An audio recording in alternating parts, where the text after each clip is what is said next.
তো এটা কি বন্ধুরা? এই দ্বিতীয়বার এই রেসিপিটা করছি। প্রথমবার করে খেয়েছি আর দ্বিতীয়বার তোমাদের সাথে শেয়ার করব বলে বানাচ্ছি। বিশ্বাস করো বন্ধুরা, গরম ভাতে এই ভর্তাটা খেতে অপূর্ব লাগে। যাই হোক, এঁচোড় কাটার সময় যে অংশটা ফেলে দেওয়া হয় সেটাকে কি বলা হয় তোমরা কমেন্ট বক্সে জানিও আমাকে, আমি জানি না। সেটাকে গরম জলে সেদ্ধ করে নিয়েছি, সেদ্ধ করে নিয়ে টুকরো টুকরো করে নিয়েছি।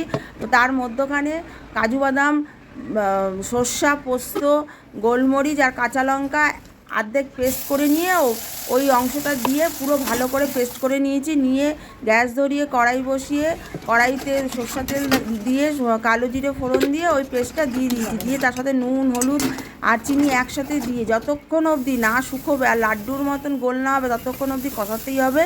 তারপরে পাতিলেবু আর ধনেপাতা একটু দিয়ে নামিয়ে ওর উপরে সর্ষা তেল দিয়ে দিলেই তৈরি হয়ে গেল আমার নাম না জানা সবজির ভর্তা।